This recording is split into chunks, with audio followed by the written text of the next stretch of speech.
Fighting Blindness Canada's Young Leaders program is a career-oriented initiative that provides young people living with vision loss in Canada with the tools they need to develop their skills and pursue rewarding careers. The session you're about to watch is a recording. To learn more about the Young Leaders program, please visit the link in the video description below. The Young Leaders program is proudly supported by RBC Future Launch, Rhythm Pharmaceuticals, and the J.P. Bickell Foundation. We hope that you enjoy the session and share your thoughts with us in the comment section below. Thank you for watching. Thank you, Bruce, for joining us this, I guess we're afternoon everywhere within Canada now. I am Vesper. I use he, they pronouns, and I am on the west coast of Canada in British Columbia. So with that, welcome, Bruce. Can you tell us a little bit about yourself, where you currently reside, and what your current job is in life? Current job in life. I love that. Well, I'm Bruce Horak. I am a visually impaired performer, creator, artist, and I've been working professionally now for 25 years in Canada primarily. I was born in Calgary, Alberta, and at 18 months of age, I was diagnosed with bilateral retinoblastoma, which is cancer of the eyes. My right eye was removed, and my left eye was enucleated, so it was blasted with radiation. Scar tissue developed over 90% of the retina, so I see very extreme tunnel vision. And when I was about 4 years old or so, a cataract began to develop in my left eye, so I had cataract surgery just before I was sold. And yeah, so legally blind.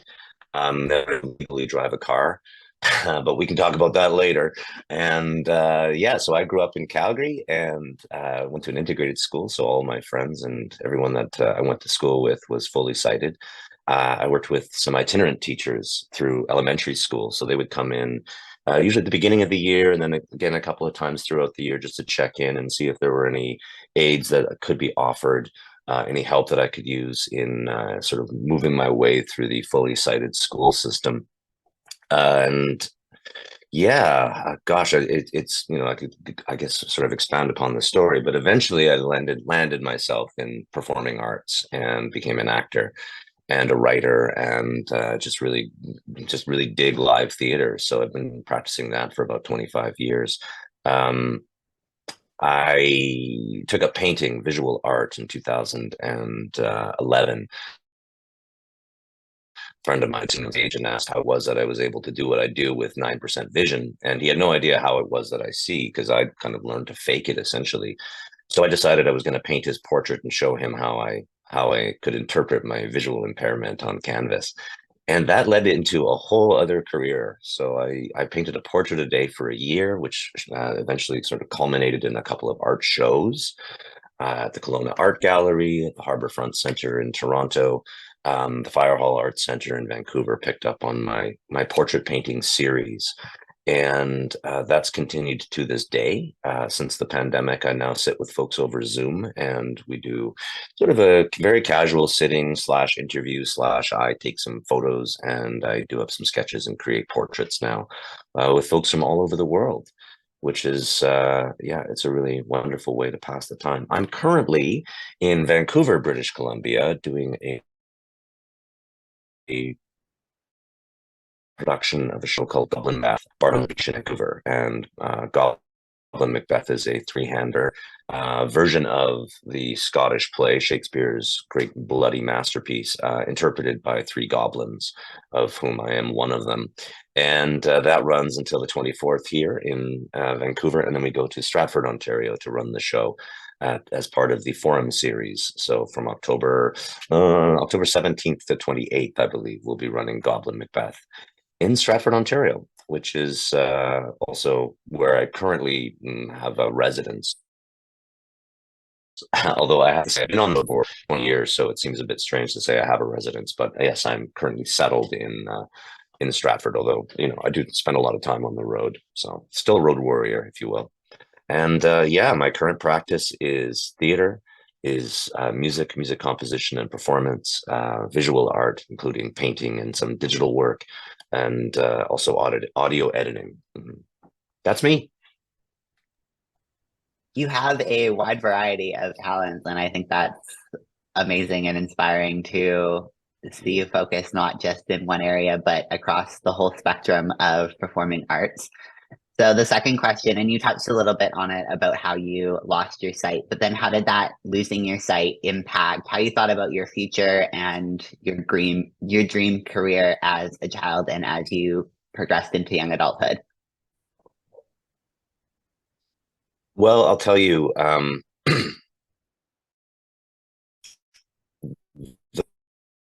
the way that I see has having a person has as they are low vision or blind, that it's almost like you're set apart a little bit.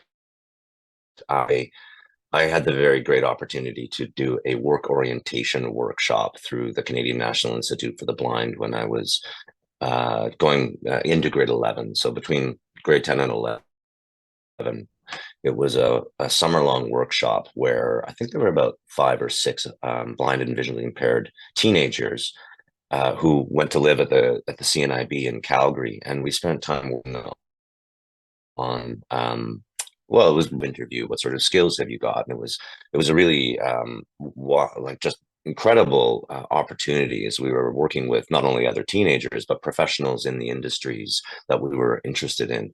I got matched to work at the Calgary Herald. I was at that time very interested in being a writer and wanted to be a journalist. So they found me a summer job where I got to shadow reporters at the Calgary Herald. And I went out on calls with photographers and got to go to some of the court proceedings and sit in on interviews and watch as these reporters were working. And one of my mentors through the CNIB made a really astute observation, which seemed, I mean, probably seems totally obvious to most of us, but he said, hey, this is a sighted world, and it's up to you to figure out your way to adapt. This is, the world is not going to adapt for you. You have to adapt for it. And as a teenager, that really struck me. And I thought, well, if I have to adapt to this world, I've got to figure out how other people see the world, how they navigate through it, and how do I best either emulate or figure my way into that system. So a lot of tricks started to evolve for me. One of the things is making eye contact and body language that I can't see. So there's a lot of assumptions going from, say, tone of voice or just general energetic output that another individual has. How do I read that if I can't see their face or their facial expressions? Which opened me up to really listening and judging interactions and things like that, and a lot of vocal cues and a lot of sound cues that I was picking up on. And that just really married very well with performance. I had acting teachers who said that as an actor, you really have to listen and you really have to take in what your scene partner is giving you or the situation. And something just clicked at that point. And I thought that performance was an avenue that seemed, it just seemed right for me. As I could learn to emulate other people and kind of disappear into other roles. And yeah, I found that really quite intoxicating, as well as storytelling and entertainment and all those other wonderful things. But in terms of my visual impairment, and I had an acting teacher who said that actors are just great liars. So if I can convince someone that I'm fully sighted by emulating them, following all their tricks and all of their cues, and then years later, a friend of mine says, wait a minute, you've only got 9% vision? I had no idea. And that felt like, yes, okay, so the ruses worked. And then I hit a brick wall with that philosophy when I was in my 30s. And suddenly I moved to a big city, and I was emulating all these sighted people around me and fitting in and kind of trying to mask my visual impairment. And I was in this big city getting knocked around on the street like a pinball because I can't see the rush of people and missing all of these visual cues and all of that stuff that happens when you're in a crowd, when you're in a mix of people. And I felt myself getting pushed further and further to the side. And then this kind of flash of insight, if you'll pardon the pun, but I got an audition for a movie called Blindness, in which, in the story of blindness, everyone in the world goes blind. And my agent called me and asked me if I would be interested in auditioning for this part. And I said, absolutely. He's like, yeah, you'd be playing a fully blind character who's always been blind. And he says, the problem is that you don't really look blind. He says, could you look more blind? And here I'd spent my whole life trying to look as fully sighted as possible. And the one thing that here I was trying to hide, the art was asking me to reveal. So I went back to the CNIB years and years later after taking these workshops and figuring out how to appear to be a fully sighted person. And I asked the person at the front if I could get a white cane. And he said, well, yeah, you've been a client of the CNIB since you were a kid. He said, the first cane is free, but you have to have mobility training. So I got my white cane and I had mobility training. And suddenly that thing that I had been afraid of my whole life, this white cane, which was going to mark me as being a visually impaired person. And I thought, oh, if I get this cane, it's going to turn me into a target, and all those fears that I have, it's going to make me appear weak. It's going to hinder me. It's going to stop me. People aren't going to want to hire me if I walk into a room with a white cane. All those fears that I had, I took the cane out and I had my mobility instruction, and I went out onto Yonge Street and walked up the street for the first time with a white cane, and it changed my life. Like suddenly I could stand up straight and I could carry myself in a way that was not hunched over and trying to avoid everything and kind of on the defense all the time, to my feet and be who I was. And getting that white cane, it really did. It changed my life. It changed my artistic practice. I instead of trying to hide something or deflect around it, I was walking into it. I was embracing it. I was painting pictures as I see the world. I was writing stories from my experience, and that shifted 180 in that time when I got the white cane. And I still carry it to this day. It's an incredible tool. It's very powerful. I use it when I need it. My expression is always, I'd rather have it and not need it than need it and not have it. And yeah, I'd say that my artistic practice has delved further into the low vision, visually impaired experience as a result of that, is embracing it. It's interesting how one's world can change when one embraces their visual impairment rather than trying to hide it and fit into the sighted world. And I think that's something that we all experience in some way, shape, or form as we go through the world as people living with sight loss in, like you said, a very sighted world. So you kind of touched on how you ended up in acting, but was there a point in your life when you decided that you wanted to become an actor? And was there a specific event that pushed you into the acting world? Well, I come from a very artistic family. My father was a English teacher. He also taught drama. I have an older brother who is an actor and a director. I have three older brothers, and they're all involved in the arts. And growing up as kids, we would put on shows all the time. I started, goofing around and entertaining my friends when I was in elementary school and junior high. I guess, a bit of a class clown. It was always performing and entertaining were something that always really appealed to me. When I was in high school, I took music as an option, I took drama as an option, and I took art as an option as well.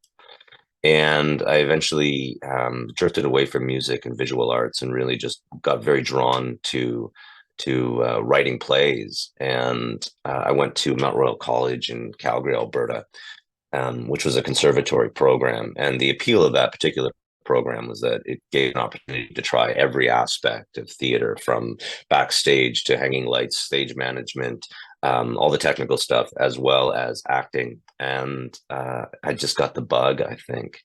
I thought if I went to a conservatory program like that, I would learn how to be a better writer. But once I started getting roles in shows and feeling the rush of that live performance energy, I really couldn't get away from it. I started writing my own shows and producing my own work pretty much right out of college. Were there any accommodations that you had within college to help you succeed as a visually impaired person, or was it more of just trying to pretend you were sighted?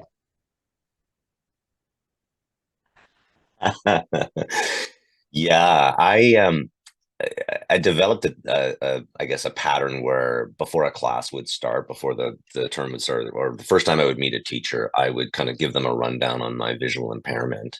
Away from the class, it wasn't like a public thing. I would just say, "Listen, I'm dealing with low vision, and kind of this is what I can see, this is what I can't see." And I said, I had a little monocular, so if there was stuff on the board, I could read it from wherever I was. And then I would pretty much just try to disappear into the class and figure out any, like, if for instance, if there was a long reading to do during the class, I would try to get it beforehand and read it beforehand, so that on the day, if we were doing readings, that I wouldn't have to rely so much on it. I would always show up for rehearsals or any classwork that we had to have text. I would show up off book, so I wouldn't have to have the thing in front of me, because reading, cold reading is difficult for me. Or I would get things blown up in a really large print if that was the case. In terms of movement classes, which was a big part of the training at Mount Royal, we had a dance class. I actually spoke directly to the teacher, and if there were any adjustments or anything that I had to make, that she would be comfortable, confident, just hands-on approach for that. Um, it was it was a bit of a struggle, to be honest, like having to basically run a half marathon and then show up for class, do all of the work, and then just in order to start at the same starting gate as everyone else.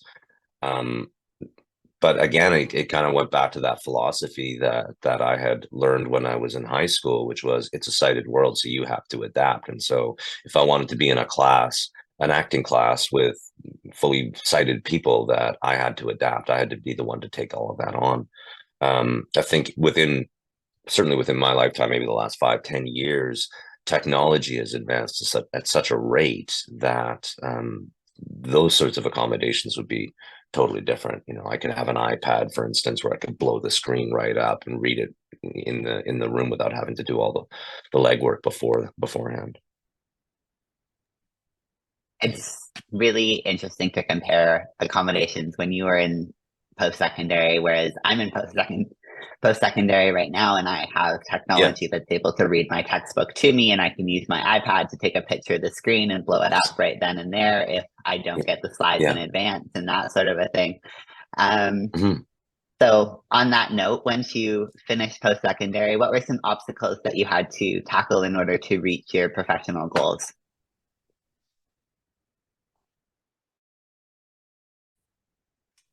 I'm trying to think if there were any that were specific to my visual impairment. The goals for young actors coming out of theater school are basically, how do you get hired?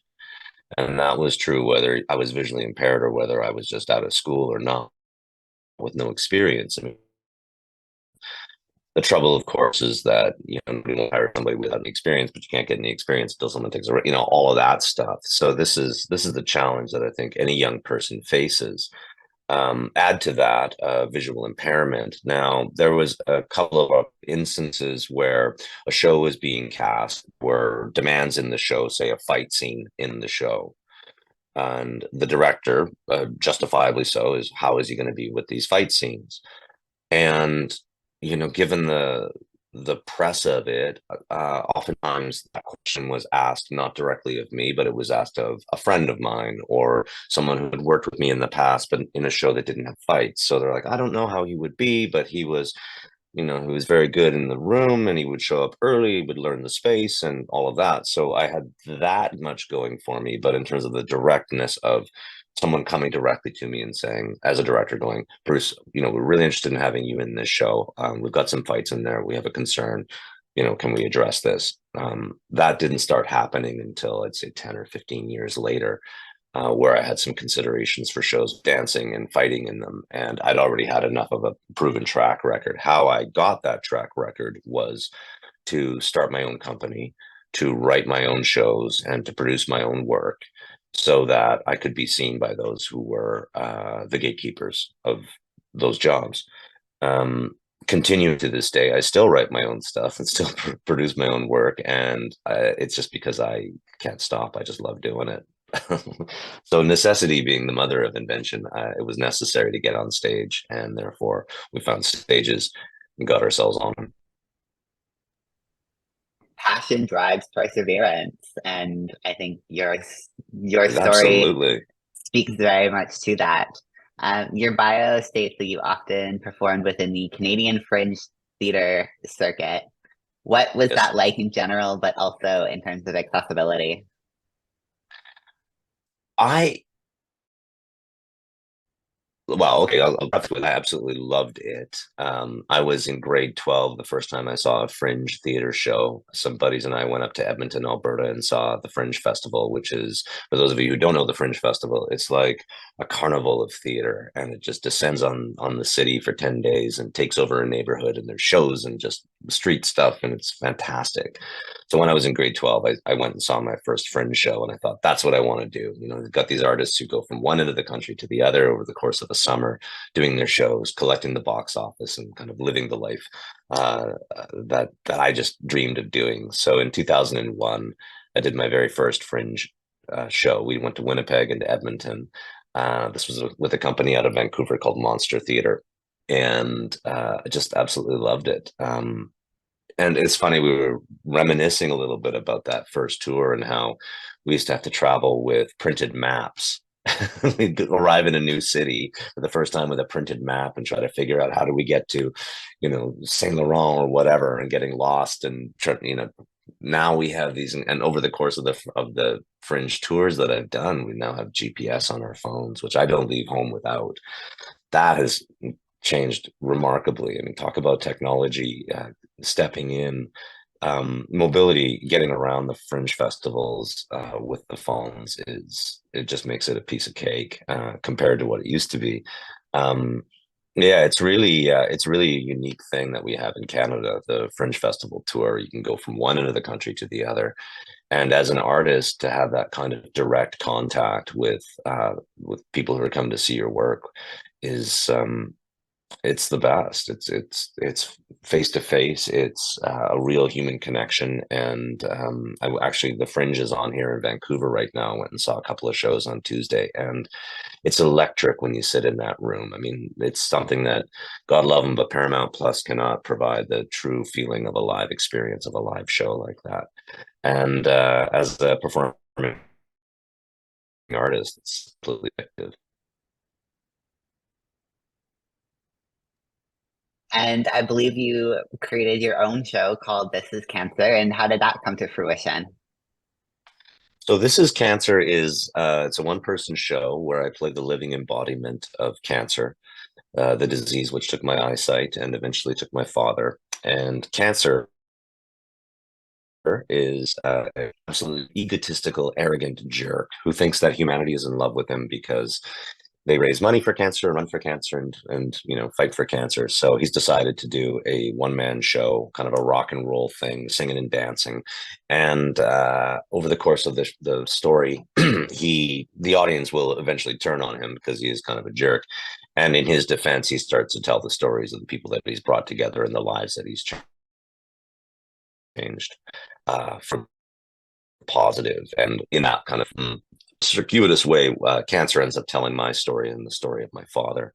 And losing my father to cancer in 2004 was a huge inspiration for doing that show. My dad had a really wicked sense of humor, and embodying disease that was killing him is, I think, right up his alley. It's the way that he would have found his grace through. And so the show itself was a tribute to my dad and is a way, a theatrical way to tell his story, keep his legacy going. And it is one of the most challenging works I've ever done. It borders on it rides this line between satire and comedy and tragedy, and it just rides on on a lot of levels. And as a performer, I'm laying myself pretty bare. I'm also essentially presenting the effigy of something that is universally loathed and reviled. But through the course of it, the experience is one of catharsis and ultimately leads towards a hopeful future. And I'm immensely proud of it. I toured it from 2007 until 2014. started out on the Fringe and eventually made its way all across the country. And the last production I did of it was in 2014 at the Edmonton Fringe Festival, and I very, very much look forward to bringing it back someday. It sounds like a story that very much is personal and talks about your own experiences in life. Have you ever felt emotionally overwhelmed on stage to the point that it impacted you? And how did you overcome sharing your story in front of an audience? Well, yes, I mean, I'd say pretty much every performance of that show was emotionally overwhelming. At about the midpoint of the show, Cancer turns to the audience and asks them to shout names out of people that they've lost to cancer. And that always like incredibly profoundly deep with me, that people would be willing to hear that. And then through the course of the last half of the show, it's very much a give and take with the audience.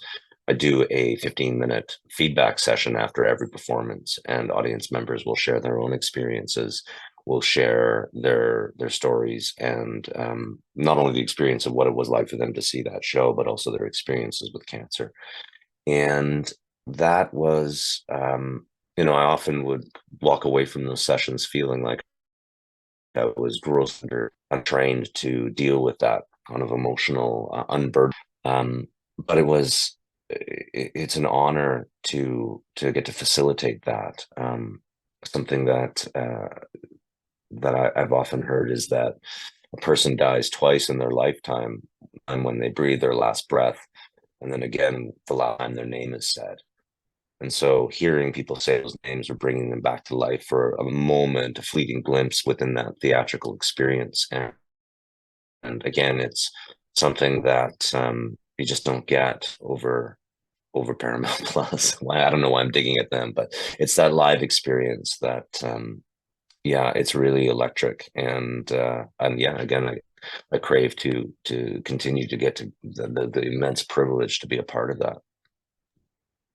Moving on to a more lighthearted topic, you've also performed with the children's theater company, Quest Theater. How does it compare performing in front of children versus adults? Yes, I started working in children's theater in Calgary. In what year is that? Oh, it would have been 96 or so. So just a couple of years out of college. And I toured with them for a number of years, back of a van, Alberta, and sitting up in school gymnasiums and performing for kindergarten to grade 6 kids, hundreds of them at a time. They're so honest. They're so delightfully honest. When they love it, and when they don't, they'll tell you. Which is, I think it is essential for every performer to go through that experience, to try to maintain the attention and the focus and the passion of a massive group of kids. It's really rewarding. It's very challenging. And in terms of how it compares to perform grown-ups, much of the work that spontaneous theater creates is essentially children's theater for grown-ups. So we try to get the audience to do half of what those kids will, shouting and shouting out ideas and getting involved in the story. And like when theater for adults is really good, it's indistinguishable from really good children's theater. Wow, did I just say that? I think I did. I don't know if I can stand by that last statement. You may have to edit it. It'll get me in trouble. Children are brutally honest, but I love their enthusiasm. They really are. They really are. Yeah. And now I think the question that a lot of us were most excited to talk to you about is you're part of Star Trek. How did the opportunity for you to be a part of Star Trek come up, and have you always been a Trekkie? Always been a Trekkie, yes. My dad got us, all my brothers and mom and I, we all watched Star Trek and reruns when we were growing up. The original series and Next Generation and Deep Space Nine and Voyager, and it's in the blood. It's in the blood. So when was it? It was, I guess, the late 2020. The casting call went out for a new Star Trek. And my agent called me and said they were looking specifically for a blind or visually impaired performer to play a blind alien, and asked if I would be interested in auditioning. Of course, I said yes. I mean, Star Trek. And I don't get many auditions. That's a bit of a sidebar, but in my 25 years as an actor, I've had maybe 5 or 6 auditions that are specifically looking for a blind or visually impaired performer. Rare. And this one landed in 2 very important pockets, the visually impaired side, but also Star Trek, because again, a big fan.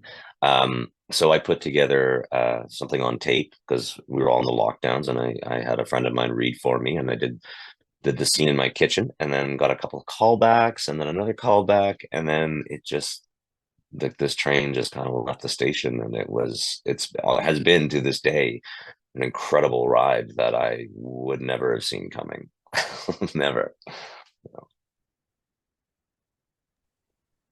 Is there a favorite memory that you have from being a part of the Star Trek production? Favorite memory? Oh my, there's just so many good memories. Um, Walking onto the bridge, that was really something. Getting a fist bump from Anson Mount as he was welcoming me onto his bridge. Gosh, just so many great memories. Yeah, it's a real flood. I Yeah, I wish I had taken more photos. I wish I had captured more of the documents, but I guess I'll just have to sit with the ethereal feeling of memory. What does it mean for you to represent the visually impaired community in such a well-known series that a lot of people are going to watch and potentially see a visually impaired person being on screen for the first time? It means an awful lot. I'm really grateful that they put the creators of that show put a spotlight on the performer as well. I think what I've been hearing from feedback from the fans is that they've enjoyed the series, and then when they found out, asterisk, when they found out that the performer was visually impaired, they got even more excited about it. The character himself, I mean, I think it comes across really well. I'm super happy with how that show turned out. Hemmer's visual impairment is it's not a big deal in the series. Like, it's not, they don't make a big stink about it. It's just part of who he is. There's a little bit of a scene about it with him and Horak off the beginning, and then after that, it's really kind of falls into the background, and you just enjoy the story and the character arc, and that the creators still managed to put enough of a spotlight on my story, and how I came to Star Trek, and kind of my process and all of that. I think is really it's really important, because for myself as a performer, oftentimes I would see actors, growing up, and you would see them, able-bodied actors playing disabled characters. And when I would see the disabled character on screen, I'd be completely compelled by the story. And then I would look it up and say, oh my God, that able-bodied actor did this incredible thing. They transformed, and I would get inspired by the transformation. And then there was one particular instance where I read the autobiography of Peter Falk, who I'd always appreciated as a performer. And I read that he had bilateral retinoblastoma as a child. And I started to read his story. And then my intrigue and curiosity about the actor heightened my experience of watching Columbo or The Princess Bride or whatever else Peter Falk was in.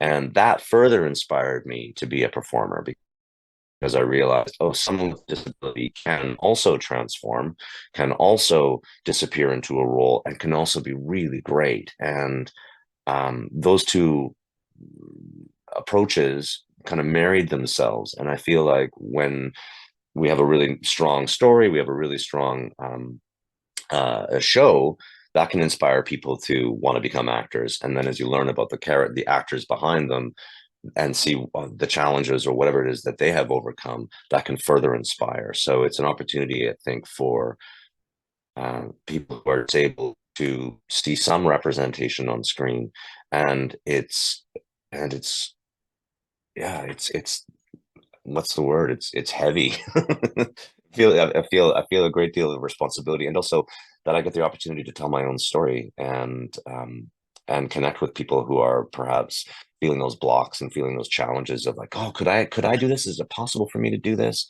And I'm here, I hope, to encourage people and hopefully to say, yes, you can do it. Well, on that note of encouraging others to enter the space of performing arts, and specifically people with disabilities, what advice would you give to individuals with vision loss who have a dream of acting in film, television, on stage, or anywhere within the arts? Wow. It's funny, a friend of mine asked me, what advice would you give to your younger self? And this is very similar. It's the advice I would give my younger self, and that is treat it like a job. Treat it like it's a job. You get up and go to work every day, and you put in 8 hours a day at something. It might as well be what you're passionate about. And I wish I had taken that advice when I was younger. Just, yeah, really focus on it. Take it seriously. Take it seriously. When you go into auditions for shows, and you said you haven't had a lot of them, so I guess I'll expand it to when you go into an audition, when you pitch your own show, do you discuss your sight loss openly, or is it something that you disclose later on? I guess it kind of depends on the project. I'm getting better at it. I was really, well, I was very shy about it when I was younger, and then I would often get very emotional if I had to bring it up with someone. But through the practice of talking to my teachers at college, I got a little better at it, and then I got a little better at it with talking with directors before the start. Yeah, I mean, gosh, talk about giving advice to your younger self. That's the other thing, is practice telling your story, and, get it down to your elevator pitch almost of how do you describe yourself? How do you describe your vision, so that someone who's fully sighted might be able to understand it. That's taken me a long time to really nail, if I ever do. Yeah, I think it's really important to disclose that stuff, because oftentimes it's what you don't see that's going to hurt you. And if there's somebody who's fully sighted that's able to see, yeah, we're about to walk into a branch, it's nice to, if they're aware of what it is and how you navigate through the world, and they're walking beside you, it's an opportunity for someone else to have your back, and what that really.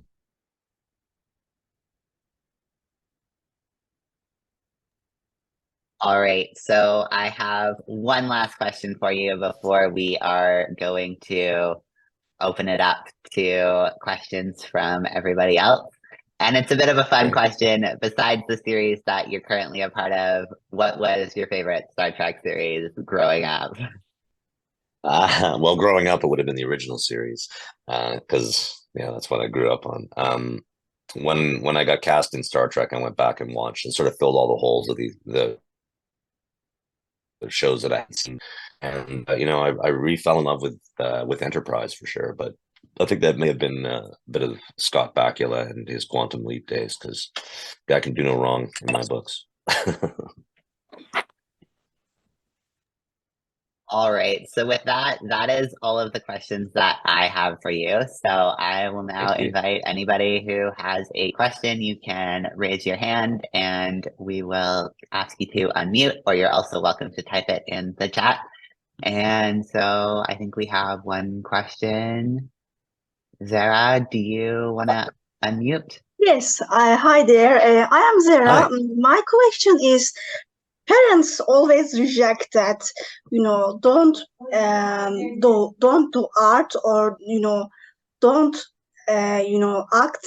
I mean, actor is not good job because money is not. I mean, money is not great. I mean, they are not giving enough money, and other than that, you don't have a daily job as like going to work every day. And if you want to do that, you must do another job, like something else outside of acting. What is your suggestion? How did you overcome this challenge? Because it is, I mean, especially, is your parent against it or your decision? Thank you for your question. Our parents against it, and also advice around getting a job, while also pursuing a creative life. My parents are very supportive of my career path, and so yeah, I have a lot of support in my family for the arts. I have three artists, and dad was an amateur cartoonist, and mom's a writer as well. So there's a real passion for self-expression and creative expression in my house. And in terms of having another job, I did certainly for the first few years of my career have to support myself. I worked Bickell, and that was, it certainly helped pay the bills. I managed to find work with field that not only nurtured me creatively but helped to pay the bills. So I took some work teaching some classes. I took some work doing like dinner theater, whatever it was that I could to pay the bills that still fell within. And I took some coaching work when I was in Toronto. So things that fit within the creative path and what my aptitudes were, and were still able to fulfill some of that. And then in my off hours, I would devote, instead of, binge watching a Netflix show, I would sit down and I would paint and I would practice and I would continue to foster that until eventually this became so busy, and I had managed to book enough gigs or get enough work within what I was actually wanting to do that I didn't need to have the supplemental income. It's a balancing act, but I think that if you're truly passionate about art, you'll find the time to do it. And starting when you're young and when you have the energy is even better. But there really is no time like the present, I think, to continue and to pursue a creative life, because it's the thing that will fill your well as an artist. Thank you. So we have a question in the chat from Hamid. Yeah. So it says, to what extent could having low vision help you with live performances? For example, not being able to see into your audience's eyes may be a good thing if you already feel pressure. It's like a riff on the imagining the audience in their underwear kind of idea. To what extent has it helped? It's funny. I'm really good in a blackout. When all the lights go out, I can find my way off stage, and oftentimes other actors will have to grab onto me and I'll lead them off stage. There was a production of Christmas Carol that I did in Calgary where I had to help wheel off an enormous sort of king-size 4-poster bed through a very small archway. And I had done the show for a number of years, and the stage manager said that when I did it, I was the only actor that didn't take the paint off the side, because I was always able to navigate it through those blackouts. I think also growing up and having to, I have pretty good memory, so learning lines, certainly for the first part of my career anyway, came really fast to me. I was also a bit of a speed reader, if I could be, just in order, because again, all these things that you learn to rely on in order to adapt to the sighted world came in particularly handy. Tricks like taping a loonie center stage so I could find it with my foot, putting little tactile pieces on the set. Again, these were things that I would do in order to appear to be sighted, but in a blackout or on the stage situation, they tend to look really great, and nobody can tell that you're doing them. Magic. Magic it is. All right. Alicia, do you have your hand raised? Do you have a question? Yeah. Hi. Okay. I don't know if you answered like a question similar to this, but because I just came in late. I am a huge Star Trek fan, and I am always looking at like the medical advances in the show, and just seeing like how they don't what's the word, like they if there's someone with a disability, like for Geordi in one of the older Star Treks, they don't see the problem, like they accommodate for the problem. Do you think the world will be like that one day? And if so, what do you think it takes to get there? Great question. Will the world be like that someday? I think preface with a bit of my own history. I've seen so many advances in technologies, like with iPhones. I mean, that's just, to me, that's just the kind of the paramount of where technology has gotten us. The GPS systems, voice over technology, all of that. I mean, these are huge advancements within my lifetime, and I think they're just going exponentially. I'd heard an apocryphal story that text messaging was actually developed so that deaf people could use phones, and that's a design specifically for disability. And you know, the catchphrase is, if you design for disability, everyone benefits. Plastic bans on sidewalks, which are, you know, essentially developed for people who, you know, are in wheelchairs or whatever, but we can all benefit from that. If you're pushing a heavy cart, you've got the ramp to go. And I think that's just such a great inspiration for people developing the next technology that's going to be moving us forward. You know, Jordy's visor is an incredible piece of technology, and eventually I think he gets implants or whatever, which is also very cool. And I can't wait for those to come around. I'm first in line. Thank you very much. Called dibs. Yeah, I think it's a future that we're just going to be walking right into. I have no idea what it looks like, but and that's not a blind joke. I think it's going to be incredible. Like, honestly, I can't wait to see what happens with like self-driving cars, and then eventually transport. Who knows? I mean, the future's wide open, and yeah, you know, it's people being wired watching shows like Star Trek. I mean, that's why the flip phone came out. Roddenberry invented that thing in the 60s. And the design of it is just, I mean, it's sleek, it's excellent. And it can really only go further. And you know, I'm really keen to see what these advancements will do, and where they're going to bring us. And hopefully they'll bring us closer together as Roddenberry envisioned. Thanks for your question. Thank you so much. You're welcome. I can say for sure, I am waiting for the day self-driving cars are publicly available, because as much as the bus is a good way to get places, I'd like to get there in a car. Ali, you have your hand raised for a question. Hi. Hi. First of all, thanks for sharing your story. This is really inspiring. So I have an interesting question. So over the years, you have had the opportunity to be in the limelight and rub shoulders with really, really famous people. So actually, I have two parts of questions. One, would you like to share a really cool blind guy moment during those instances? And the other one is an embarrassing blind guy moment in those instances.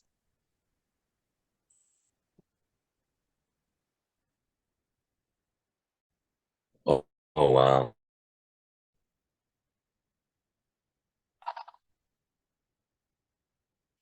Blind guy moments with celebrities. Wow. Well, okay. So I was invited to attend the Star Trek Las Vegas convention last summer. So I think it was Star Trek the 60th mission, and I got invited to sit on a panel with some of the other actors from Strange New Worlds. And they brought us out into the stage, into this auditorium, and I have no idea how many people were there, but it sounded like thousands to me. And there were a row of chairs that we were to sit on, and I think it was at the very end, and I walked out with Jess Bush, who plays Nurse Chapel, and I was on her arm because she was going to lead me over to my chair. We sat down, and in between us, there was a glass table, and I sort of bumped my arm against it, so I felt where it was. There was a glass table, and there were 2 bottles of water on the glass table. And we were sitting and chatting, and the host was kind of going down the line, answering our questions. And Jess was in her chair. She kept shifting back and forth, and I could feel the table beside me getting moved. And I knew there was a bottle of water on there. And at one point, she knocked the table. And again, like, she was sitting on my blind side. I couldn't actually see her, but I felt the table moving. And I felt the bottle of water, like something shift. And I just reached over and, in like Daredevil fashion, caught the bottle of water in my hand. And everyone kind of turned and like because Jess was sort of blocking it. They didn't really see what had happened, but I kind of held the bottle and put it down, and the audience just asked from the audience, like, whoa. And it was just that moment of, yeah, like you just kind of do these things, and it's reflexes and reaction. I didn't see it. I just kind of felt that moment. And yeah, I really felt like that was my audition for Daredevil. Which, you know, if there's anybody watching that pull, that was my both cool and kind of embarrassing blind guy moment, all wrapped up in one. Thank you. All right, so now we have a couple questions in the chat. Jacob is asking, looking back, is there anything that you would have done similarly or differently, either professionally or personally? Anything I would have done similarly or differently, personally or professionally? Gosh, you know, that's a tricky question, because I'm really, really happy with where things are at right now. Today, I'm producing and creating my own work. I'm touring shows across the country. I'm attending Star Trek conventions. I'm getting to do all of those little nuggets of things that I dreamed and aspired to do when I was younger. And all of the, you know, the trials and tribulations that I went through in my youth kind of led me to this. So want to change any of that seems like I would be taking myself out of really the incredible place that I find myself in right now. But again, the advice of taking it seriously and treating it like it's a job, I mean that it's really only been seriously like the last 15 years where I've kind of sat myself down and had that talk of, okay, look, like, this is your profession and you got to treat it like that. And, you know, my dad worked whatever it was, 40 hours a week as a teacher. It's like, I can put that much into this career. And if I could do that, I'm certain that it will take care of me. And that has proven to be true. That kind of advice. And I think we will do the last question from Jacqueline, and then I will hand it back to Morgan for our little raffle. Jacqueline's asking, as an artist, what would you say is your favorite piece of art that you've made so far? Right. What is my favorite piece of art that I've made so far? Goodness. I'm really, really proud of this show that we're currently working on called Goblin Macbeth. It is a combination of a lot of things that I'm really passionate about. And it feels like every day that I get to go to work and do this show is a real gift. Yeah, it's really thrilling to be here and to get to do this show right now. I'm so proud of our little Goblin show. Yeah, thank you for that.